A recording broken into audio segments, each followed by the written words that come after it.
Buenos días, Dios. Reflexión del Evangelio del día por Monseñor Luis José Rueda Aparicio, arzobispo de Bogotá y primado de Colombia.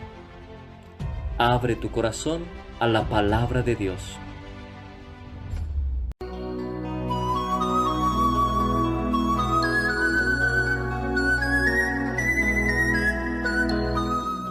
En el nombre del Padre, y del Hijo, y del Espíritu Santo. Amén. Gracias, Señor, por el día, por tu mensaje de amor que nos das en cada flor. Por esta luz de alegría te doy las gracias, Señor. Gracias, Señor, por la espina que encontraré en el sendero donde marcho pregonero de tu esperanza divina. Gracias por ser compañero. Gracias, Señor, porque dejas que abrace tu amor mi ser, porque haces aparecer tus flores a mis abejas tan sedientas de beber. Gracias por este camino donde caigo y me levanto, donde te entrego mi canto mientras marcho peregrino, Señor, a tu monte santo. Gracias, Señor, por la luz que ilumina mi existir, por este dulce dormir que me devuelve a tu cruz. Gracias, Señor, por vivir. Amén.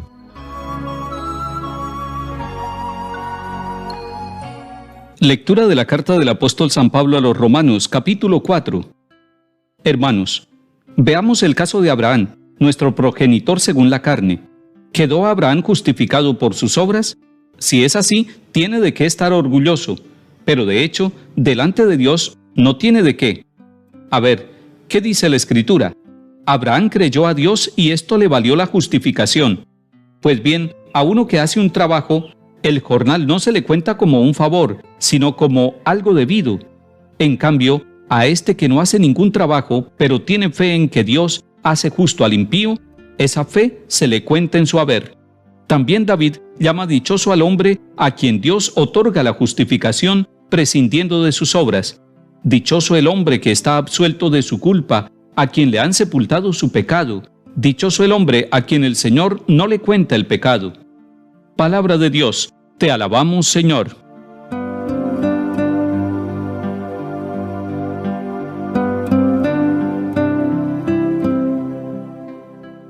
Estamos en el capítulo 4 de la carta a los Romanos y aquí San Pablo nos pone dos personajes del Antiguo Testamento como ejemplos de fe. El primero es Abraham y el segundo es David. Abraham le creyó a Dios y esto le valió como justificación para su vida. Abraham se puso en camino ante la llamada de Dios. No le pidió a Dios pruebas, sino que se puso en camino, fue dócil, confió totalmente, se dejó llevar por la mano de Dios. Abraham es el padre en la fe. Abraham para nosotros se convierte en aquel modelo del hombre que cree totalmente en el poder de Dios y en lo que Él puede realizar en su vida. Si usted hoy quiere ser una persona de fe, vuelva a la actitud de Abraham, vuelva a creerle totalmente que Él está obrando permanentemente en favor de nosotros. Y cuando reconocemos esa obra permanente de Dios en nuestra vida, entonces nosotros ponemos de nuestra parte, pero nos dejamos llevar. No seremos caprichosos y no le pondremos condiciones a Dios, sino que permitiremos que la voluntad de Dios se vaya realizando en nuestra vida y que Él nos muestre el camino como se lo mostró a Abraham. El segundo personaje que nos propone San Pablo en este capítulo 4 de la carta a los Romanos es el rey David. El rey David fue tocado por el pecado. Él era consciente de su fragilidad. Él era consciente de que era elegido por Dios. Sin embargo, reconocía cómo el pecado hacía mella en su vida y lo hacía sufrir.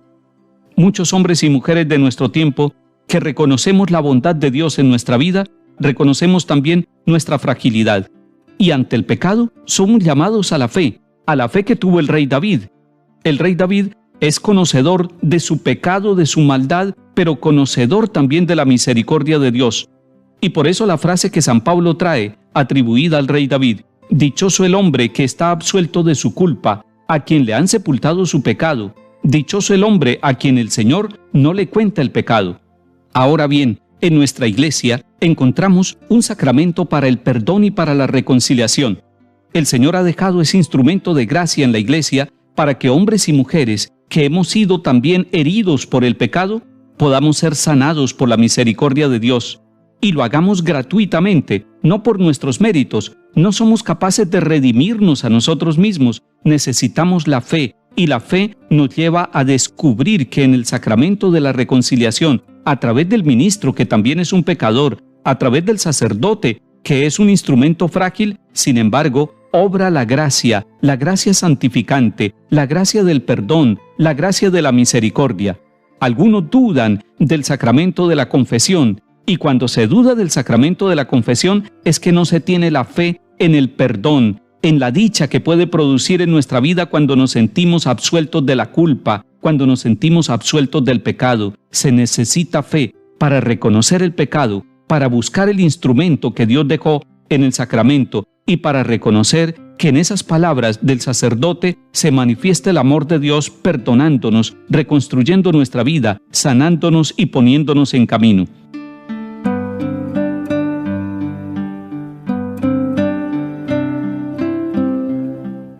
Salmo 31. Dichoso el que está absuelto de su culpa, a quien le han sepultado su pecado. Dichoso el hombre a quien el Señor no le apunta el delito. Había pecado, lo reconocí. No te encubrí mi delito. Propuse, confesaré al Señor mi culpa, y tú perdonaste mi culpa y mi pecado. Alégrense justos y gocen con el Señor. Aclámenlo los de corazón sincero.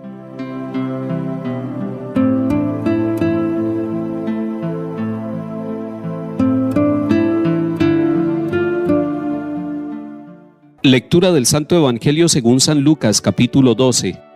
En aquel tiempo miles y miles de personas se agolpaban hasta pisarse unos a otros.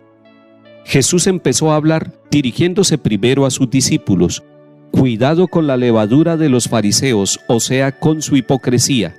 Nada hay cubierto que no llegue a descubrirse, nada hay escondido que no llegue a saberse. Por eso lo que digan de noche se repetirá a pleno día, y lo que digan al oído en el sótano se pregonará desde la azotea. A ustedes les digo, amigos míos, no tengan miedo a los que matan el cuerpo, pero no pueden hacer más. Les voy a decir a quienes tienen que temer. Teman al que tiene el poder para matar y después echar al infierno. A este tienes que temer, se lo digo yo. ¿No se venden 5 gorriones por 2 cuartos? Pues ni de uno solo se olvida Dios. Hasta los pelos de su cabeza están contados. Por lo tanto, no tengan miedo. No hay comparación entre ustedes y los gorriones. Palabra del Señor. Gloria a ti, Señor Jesús.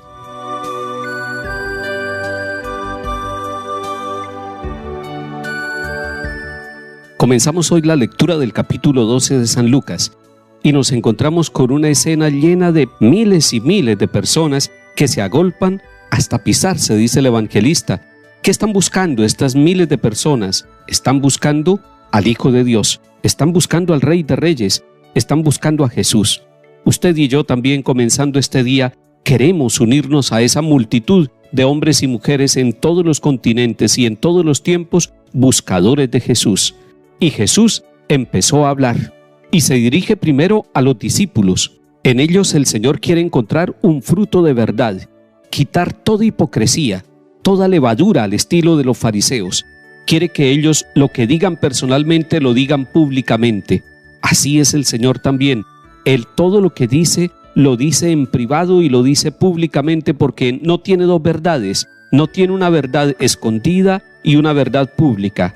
Él tiene una sola verdad, tiene una sola vida, la vida personal y privada, que es a la vez su vida pública. Es la transparencia total del Maestro. Y por eso cuando se dirige a sus discípulos, primero los llama a tener cuidado con la hipocresía de los fariseos. Es necesario que nosotros hoy día también lo miremos a Él, lo miremos como la fuente de la verdad plena, como la transparencia total, y para que lo busquemos a Él y no nos acostumbremos a dobles vidas, a hipocresías, a apariencias que nos pueden hacer daño y que nos hacen daño a nosotros y a la iglesia, que hacen daño a la misión que el Señor nos ha confiado. Luego se dirige a todas las personas que lo siguen, que lo escuchan, que lo están buscando y los llama amigos míos. Es maravilloso que el Señor llame amigos suyos a todos los que lo escuchan, a nosotros también, a hombres y mujeres de todos los continentes que lo buscamos a Él y que lo seguimos, nos llama amigos míos. Pero nos advierte que ser amigos de Jesús trae consecuencias y que pueden venir las persecuciones, pero el Señor está diciendo no tengan miedo de aquellos que pueden quitar la vida del cuerpo y no pueden condenar. Tengan más bien miedo en medio de la persecución a aquel que puede quitarles a ustedes la alegría del seguimiento también. Y por eso les está diciendo, no tengan miedo en medio de las persecuciones. Está advirtiendo a sus amigos, a sus oyentes, a sus seguidores, que van a tener persecución, que van a tener dificultades, pero les está anunciando también la confianza.